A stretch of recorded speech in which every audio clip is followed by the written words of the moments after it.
And then my surname is Genkos, Damara name. What you don't know is that I have an Afrikaans middle name or nickname, Oma. So I say my tribe is Namibian because I think everybody in here loves Namibia. So I'll be your facilitator for today, and my name is everything that I want to convey to you today. It's the love of Namibia, all her people, all her languages. We're just a rich country in that way. So, walelepo, Trankwas, Dumela, okay, Goeiemorgen. All right. So I really love the theme that NMH has come up with. That is that tourism really is for all. We all have a part to play in tourism, be it from the juicy, succulent ribeye steak we're serving. That leaves an impression with the tourist.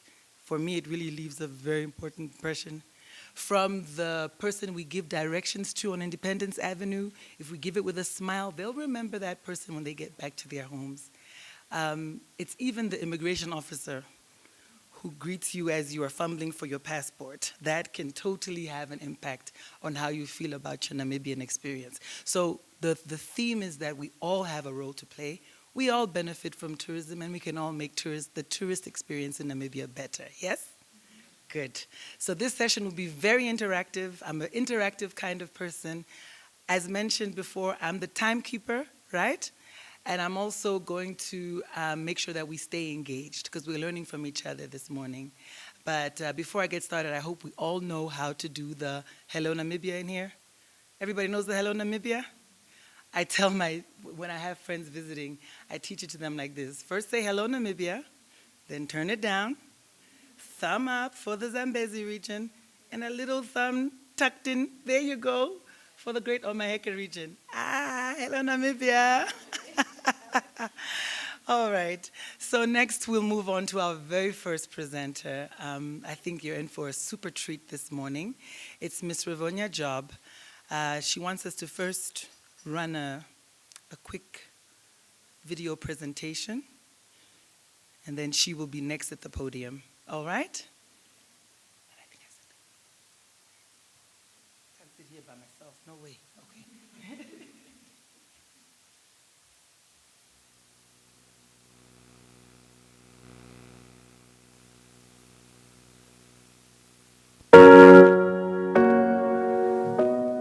What matters to one often has consequences for many.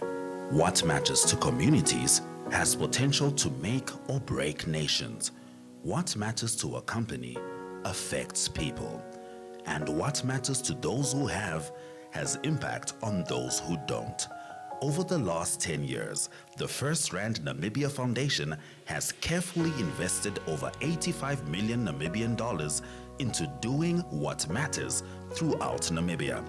Working on behalf of FNB Namibia, RMB, Westbank, Ashburton, and Point Break, the Foundation's continuous investment countrywide has meaningfully impacted the lives of over 1 million Namibians, driving systemic change in education, delivering skills development, providing environmental protection, supporting health promotion, and encouraging sports and arts and culture is more than charity.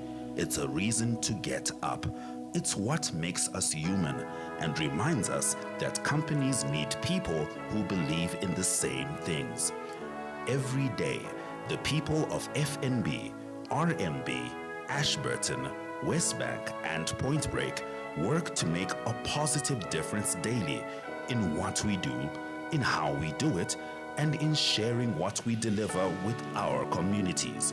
The very act of doing what matters inspires us to be more than a bank, more than an investment house, more than advisors, delivering more than we believe to be possible daily.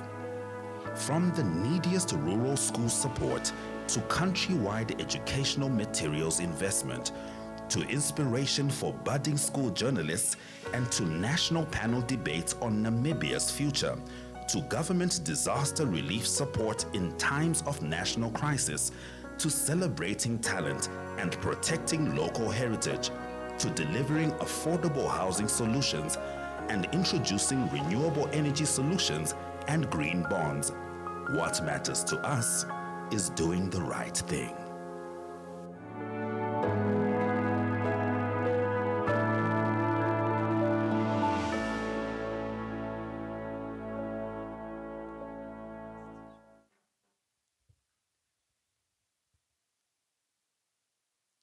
Good morning, everyone. Thank you, Nangola, for the introduction. I think the sound is, you can hear me. Okay, good. We're really very grateful for this opportunity, and I'm sure that the video gave you an overview of some of the other projects that I won't be covering here today. So important for us today is to discuss our relationship within the tourism industry and how we play a role, especially within our environmental guardianship focus area. So just over the past 8 years, we spent... Thank you. Good, there we go.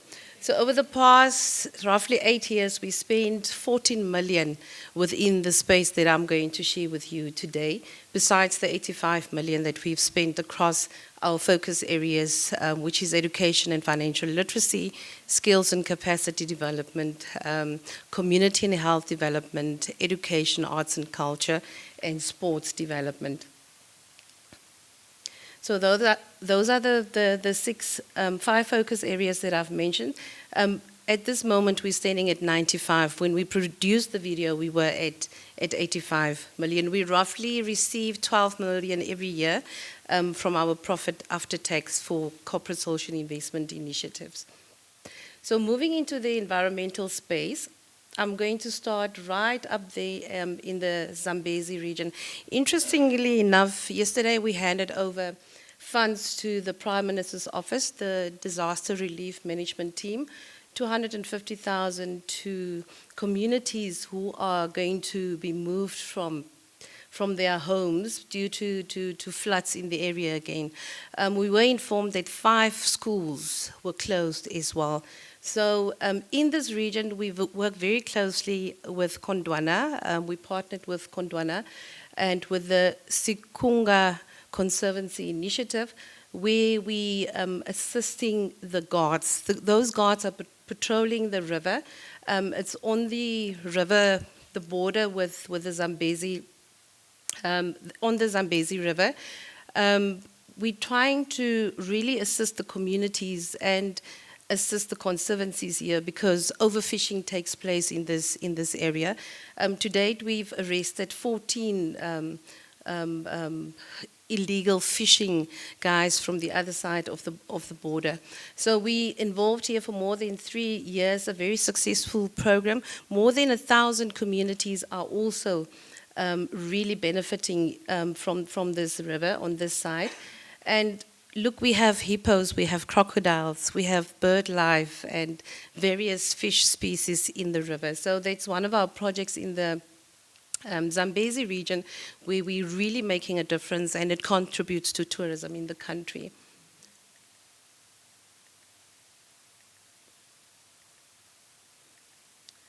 Moving over to the Great Kunene region, we involved there with the Namibia Chamber of Environment, the IRDNC, and also with the Save the Rhino Trust.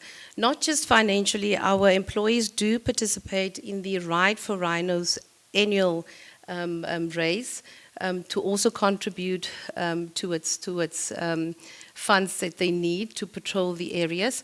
We also support the aerial patrol funds there, fuel that is needed for the aeroplanes to patrol the areas.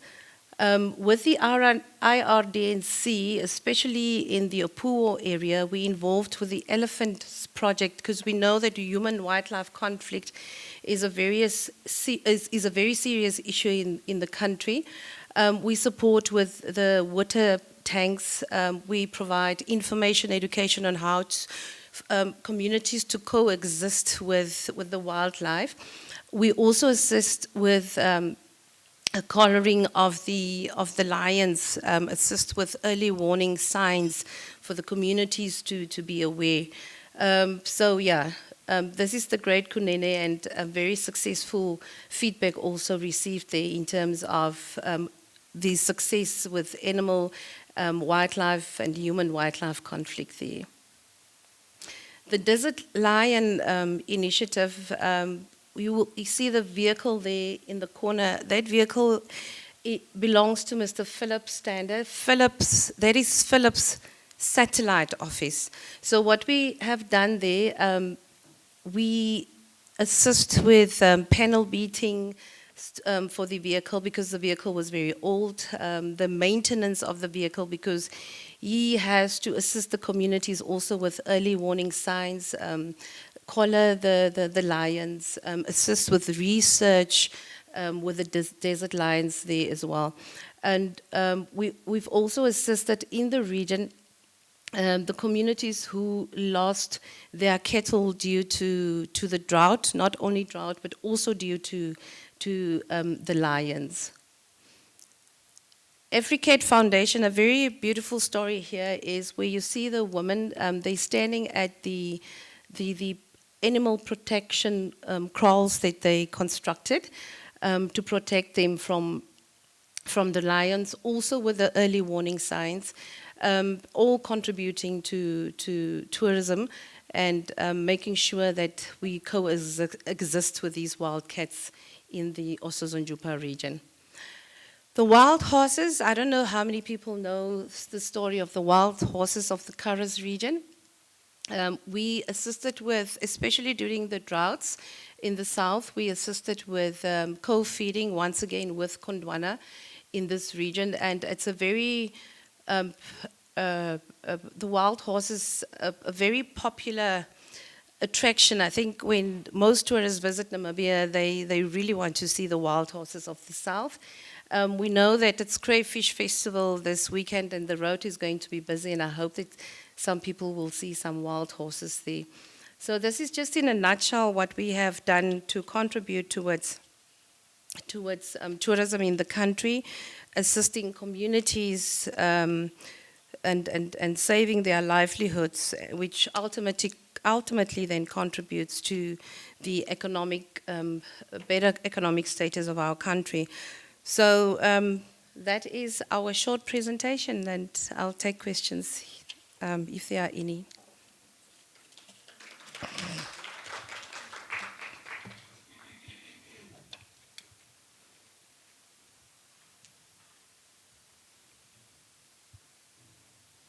Very impressive. I don't think most of us knew just how much First Rand does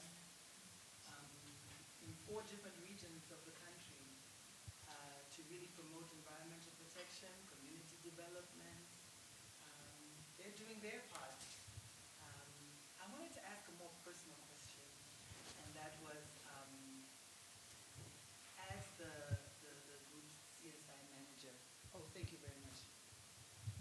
How do you feel your own personality, like your own moral compass, or just in general, like when you go to work each and every day, the passion that's required to do the work you do, or is it rewarding for you? Just give us a little bit about Revonia's take on the work she does throughout the country. I think she's passionate about it.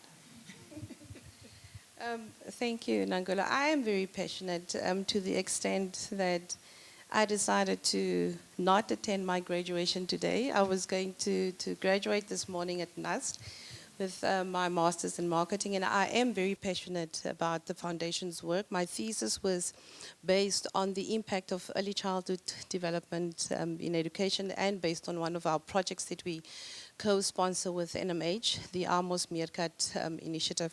And to me, it's not always about funding, about the financial assistance. It's about capacity building.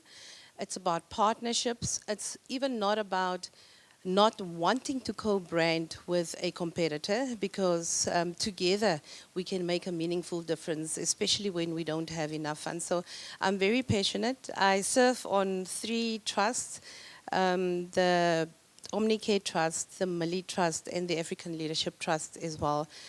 Volunteer on a volunteer basis, and I'm a patron of a school. So I'm very passionate about community work, and I do believe in collaboration and working together for us to make a meaningful difference in this beautiful country that we live in. I love that. And it's evident. I've only met you a few times, and I already knew that this one is a true patriot. Are there any questions in the audience for Revonia?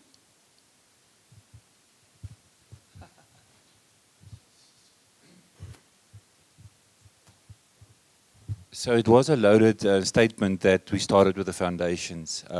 It's the only time I'm going to put up my hand for the next 2 days. But we want to illustrate how far we took this relationship working with. So as NMH, we have a long-term relationship with First Rand on various platforms, on various events. And we've been involved with education as NMH now for the last 4 years actively, in terms of not just writing about it, but being part of the solution. And what you need to understand is when you hold a piece of paper, you have a challenge. It's called logistics. And how this wonderful partnership worked with this is how we would be able to work with First Rand, with the foundation, help them with funding so that we can reach communities in our country. We've distributed over 15 million books in Namibia in the last 3 years to every corner of the country, and where lodges have played a significant role in helping us. So it's not just about saving the rhino or saving the lion or empowering the communities, but literally making sure that the communities and their children, the small children, are receiving their booklets. And the most difficult area to reach was the Zambezi region, and it's still the most difficult. Maybe Kunene will give us a go as well, but because of the water and the flooding. And we went and we sat down with the Wetland Association in Zambezi, and we literally deliver all our books to them, and then through their network of lodges, they deliver it to every single community that they live in. They know their communities better than anybody, like you all would say as well. You know your communities better. And that's one of the areas that we would like to do more. And it's not about our education program. It's just a network of working together on sometimes not just saving the rhino, but the communities. Ultimately, tourism is about people. Ultimately, it is about making that difference. So First Rand has done a lot more than just what they're showing here. So it's been an exponential benefication to all. And yes, she's right, and we won't mention other corporates here because we're trying to be protective. But First Rand did not say, listen, sorry, but I only work with myself. We work with other corporates, competitive brands as well, which is wow. And that's that togetherness that Nangula spent earlier this morning as well. As a country, how do we work together without being selfish? This distribution network that we're using is our distribution network as NMH, but it's not. It's the Namibian distribution network as well. We're equal partners in that. So we went to Namibian and said, how do we work together? And we competitive brands in the country when it gets to newspapers. But even us in the newspaper industry said, how do we find common ground on all what we do? And I think that's the challenge to us today. And if there's something that we can talk in coffee time is, how can we work with First Rand or the other foundations? I know I won't mention names here, but the other unions here as well, so I won't say this first word. But there are a lot more that we can do, and how do we work together? The lodges have an unbelievable benefit that nobody else has, and that they know the communities the best in this country, even better than many governments, officials. And that is the power that we must unlock more.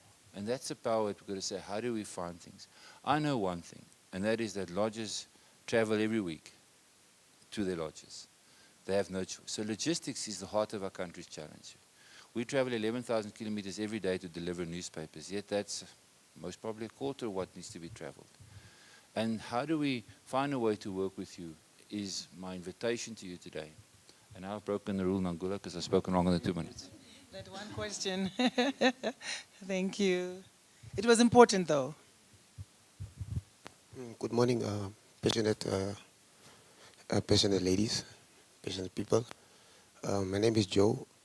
Over the years, I was actually based in Kunene.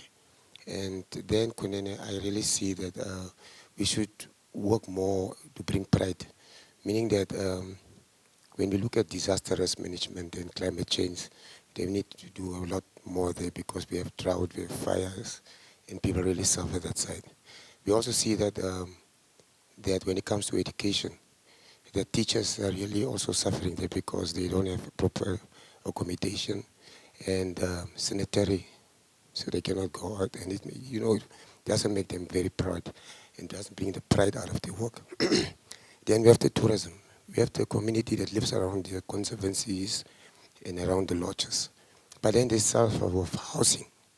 These people are, their houses are made out of stick, muds, and during this difficult time of climate change, these people are really suffering because they live in, what you call it, in an environment that is very dangerous. They can be attacked by insects, snakes, and what.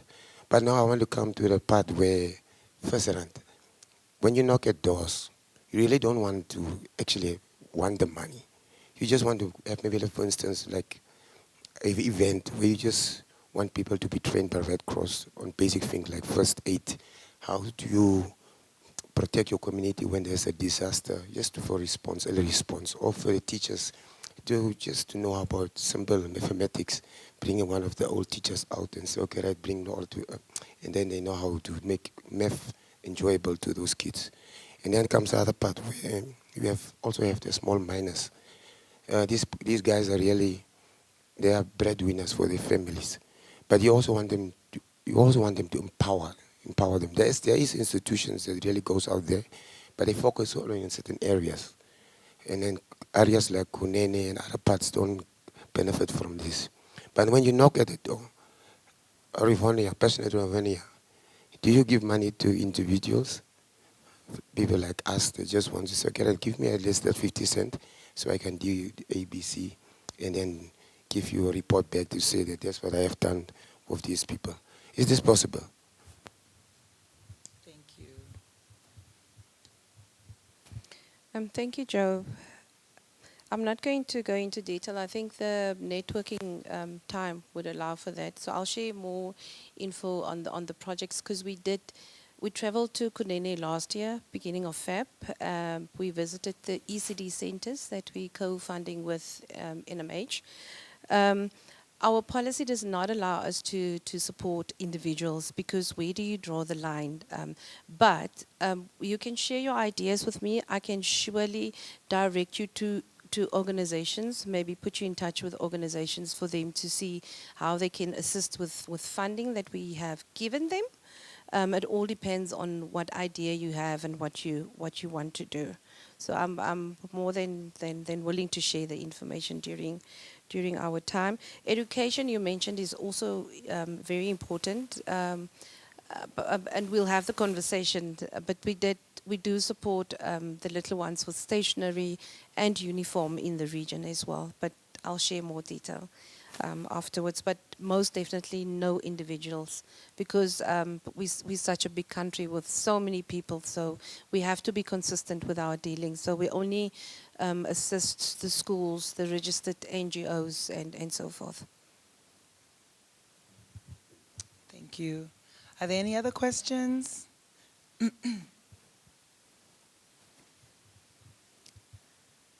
Bonjour.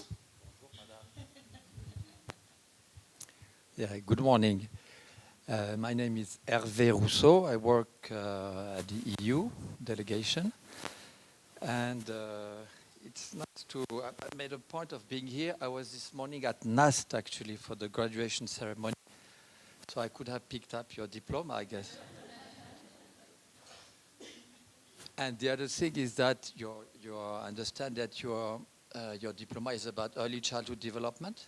And this is what the EU is after. You know, we have been supporting early childhood education for quite a while, and today we have a new budget support in this area. We can talk about it after, but I made a point of being here because main priority for us is outreach to the poorest population, most vulnerable groups. And for that, we have some funding, of course, but we need to network with foundations and private sector like yours. And we would like that the Ministry of Gender and Education take the responsibility of that. So we are, right now, we signed a financing agreement with the government, and now we are setting up some technical assistant office and precisely to facilitate coordination and synergies with foundation, CSOs, the private sector, etc. So it'd be interesting that maybe we can catch up later after the meeting and continue our discussion. Thank you.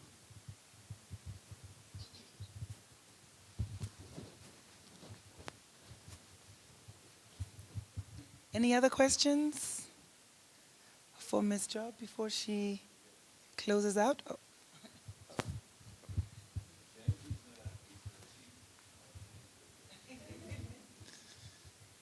Hello, good morning. Thank you for sharing your story.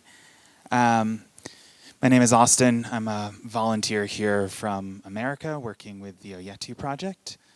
And I'm very impressed by all the work that your trust is doing. My question is,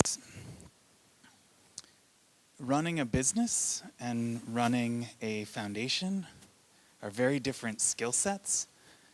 How do you view your role as a leader in Namibia, helping other foundations and trusts be more effective or more impactful? I think maybe you have a thought on that.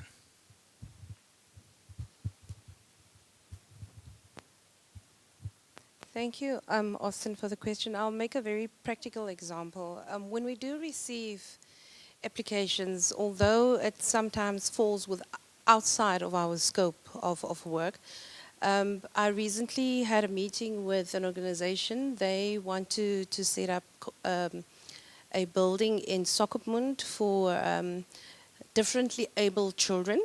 And we don't support construction work besides the low-cost housing initiative through the Shack Dwellers Federation of Namibia.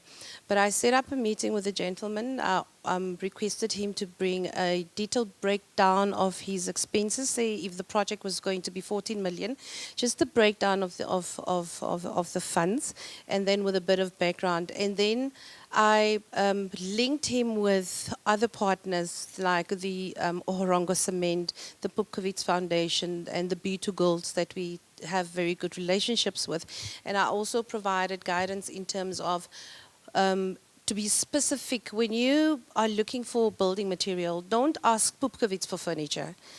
Be very specific and ask Pupkowitz to address a certain line, to support a certain line item in the budget. So that's when we refer to capacity building. So we just don't decline.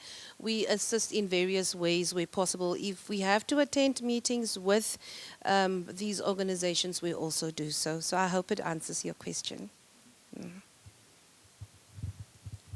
We have plenty of time for more questions. Just looking at the program. Are there any other questions, comments? Maybe something to share?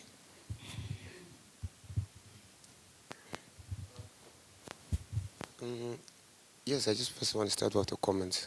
Yeah, it's good that we speak and we interact. But when it comes to our graduates, is there space for them? You know, we find out that after you graduate, there's no jobs. We have that big problem nowadays. We also find out that certain areas, especially in rural areas, there's a network problem. And that is a concern for safety for our tourists, because they really come to see our beautiful animals and so and so, but there's no network. For instance, when there's an accident, because of the bad roads that we also have in our rural areas, these people cannot communicate to say, no, this is what happened and so and so. Do you also support bigger projects like that? And now we're also going to, what do you call it, renewable and solar and those in that space. Are you also part of that space?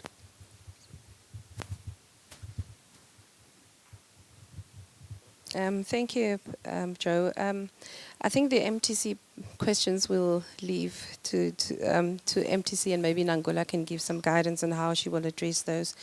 We do have the graduates program at First Rand, where we take in 25 graduates on a yearly basis. For a year, we give them salary. So at least doing our part, although we can't give them permanent employment, it helps with skills development and just for them to gain the experience to make it possible for them to be more employable the following year. So we do understand that we have a very high unemployment rate in the country, and I think it's a collaborative matter that has to be addressed by everybody. The economy is not doing so well at the moment, so it's something that we will be experiencing for many more years to come. In terms of renewable energy, yes, we do have products within and F&B, so I can engage with you afterwards just to share information with the department who can assist you, or a specific person that I can refer you to in terms of if you have any other ideas for renewable energy projects and what we're doing in that space. But I know that we're definitely involved there. Thank you. And then your other question for MTC, we have to, okay. Kunene needs a lot of development, so you're absolutely right. I'll just pass that along as well. Any other questions?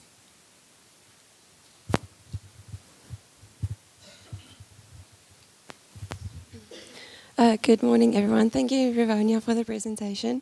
Not really a question. I think it's just a comment on collaboration with foundations, private sector, and the communities. Because I'm from the African Child Development Trust, and what we realized is we don't always know the extent of the need in the communities because we're not there. And I think where the tourism industry lodges of the foundations in the communities can come in collaboration with foundations doing the work and private sector funding the work, is just to highlight the extent of the needs, highlight where the schools need books, where teachers need training, whatever the need is. So I think it's really important that the lodges assist with letting us know, listen, we have these schools, these teachers, these children that need this assistance, uniforms, so that we know we can get there. And then from there, to help, the lodges can help us again to get closer to the schools, closer to the children, closer to the communities. So yeah, thank you. Thank you. And I think more and more that's exactly what our tourists are finding. The ability to see how we can impact the communities surrounding the lodges that they're enjoying their sundowners in. They want to make sure, like, how do we make sure our dollars spent, money spent at the lodge will benefit the surrounding community. So it's perfect. Any other questions?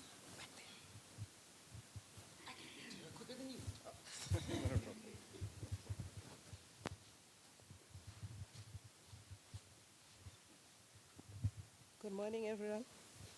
I'm Chakawa from Zimbabwe. In the case of employment, I was suggesting, or is just a question, I heard you were saying you are employing about 25 graduates each year.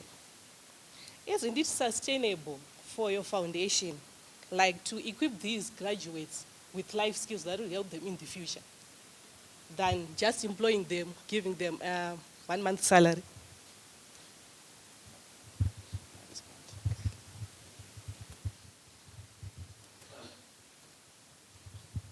Thank you for the question. The graduates are employed by First Rand, so it's not from our foundation's budget at all. So it's 25. We take them through the business for 1 year, and then this year we'll be taking in another 25. So it's not from our foundation's budget. It's definitely not sustainable to assist them from the foundation's budget.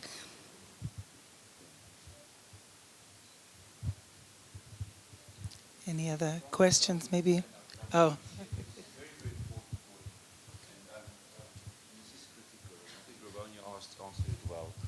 Youth employment, which will be the next session, will be critical, but youth employment is key in our country. If we do not address that, the stability that we have as a country is on a time-ticking bomb. So employing individuals and empowering them, and on a year basis, or in our case a 3-year basis, we employ 10 people. and making sure that they grow in their careers and move forward. And ironically, many of them stay behind anyway, because jobs do get created, and once you have certain levels of experience, you carry on. And I'm not trying to say where these 25 graduates stay at FNB, because I'm not in that detail. But what I can tell you is that this show that we're recording right now will be on network television, which is run 95% by individuals that are younger than 25 years old, which all came through our development program. They are running an entire television channel. That's the power of the youth in this country. And so I'm very, very proud of how we've been able to use youth and empowering them. And I think we sometimes get locked up, yes, but this year, what they're going to do afterwards, I promise you their life is sorted because they have this experience. This is our biggest challenge we have in our country, is just giving the youth that experience, the energy they have, the willingness they have. But they need a bit of experience, and this is where corporate Namibia, including ourselves, because we also fail sometimes, we're not coming to the table enough. So we have 35,000 individuals every year that we need to accommodate. And if you do the maths, you realize that 25 plus 10 is not quite adding up yet. And that's the challenge. Yet when you unlock that value, you create a whole new industry like we've created with network television. And it creates a whole new world and a whole new economy. No one at NMH lost their job because we employed these individuals. We were able to create a whole new world. And I think that is the message. We'll talk about that in youth and tourism just now as well. But as corporate Namibians, we need to take that first step. And yes, you're right, madam, it has to be sustainable, otherwise this process will not work. Mangula, maybe we can break for coffee, otherwise I'm not going to get my first coffee break. I was thinking it would be a 15-minute coffee break, meaning we have 5 more minutes left for a whole group question, and then we can have a 15-minute coffee break where there'll be more little cluster discussions. Let me hear from someone else. I know you're passionate, but yeah, just one other voice. Thank you, Angela. My name is Fritz Forster. I come from Ongoma Safari Camps. We run lodges. We're in tourism business. And I can tell you there's money available in the business to help young people. Our problem is in the communities. How do we reach out? How do we do that? I'm a lodge operator. I'm not an educator. Is there facilities, and I'm not talking government channels because otherwise it would have worked. Are there other facilities that we can reach out to say, listen, okay, this is the money that we've raised through tourism. Now we need to make sure that this gets applied in our community in a meaningful way.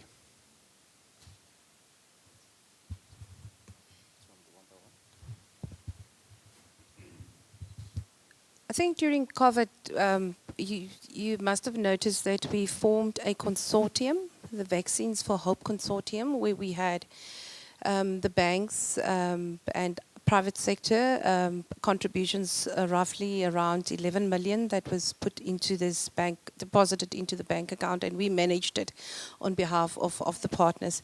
So if this is something that we should consider and discuss after this, have a discussion afterwards, and for me to go back to the bank and see how it's going to work with our tourism department, we can most definitely assist. In terms of the needs that you identified, maybe some early childhood development needs, we have the Amos Meerkat training initiative. We provide the opportunities to farm workers' children and training to the parents actually to start a small kindergarten in that settlement or area to prepare the kids for grade 1. So there are opportunities, and we're more than willing to have the conversation. And that model should be replicated throughout all our regions and different area lodges. One more question, and then we go for a coffee break.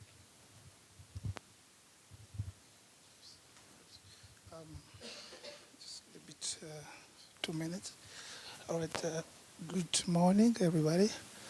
I'm just a bit sorry, Nakula, nice to see you here. I'm a bit late, but I managed to get here. My name is Alex. Surname is Matukarwa. I'm from a small institution called Prosperity Hotel School. I'm the founding manager. And today I came along with one of the trainees. Can you step forward? Just a small introduction. You may be seated. Okay, we said nothing about us without us. So that's why I brought her in. She's one of the trainees. One of the foundation that really have been helping young people from the street into the industry and for employment opportunity. So my initiative started in 2007. I've been working for Calarisans for about 8 years. But because of my background, I decided to learn how difficult it is for young people who doesn't have jobs. So with my experience, I decided to give it back to my community. So that's why I started this project. So now it has become a big institution. Now the name is called Prosperity Vocational Training Center. We are approved by NTA. We are offering level 2, and we are trying to upgrade to level 3. So I will try to keep it short. One of the initiatives that we've also added to the school was to engage in a program called Dial a Waiter, where we speak to different vendor organizers, lodges, hotels, and so forth, to assist in terms of our training development. That's also including job attachment, on-job training, all this job opportunity and so forth. So just also to add on the last event that we recently have, since Monday, yesterday and today, we also been serving with our trainees at oil and gas conference that is Trompos. Okay, now I'm also on my way to the State House to go serve the president of the Finland with the trainees. So one thing that I also believe in what I'm doing is that young people, when they fail grade 10, they feel like everything's cut off. So I've turned that into something different. So no, one of the key requirements of my institution that no qualification needed, no discrimination, no qualification needed, yes, no discrimination, no age restricted. So I look at the potential or the talent or the skills.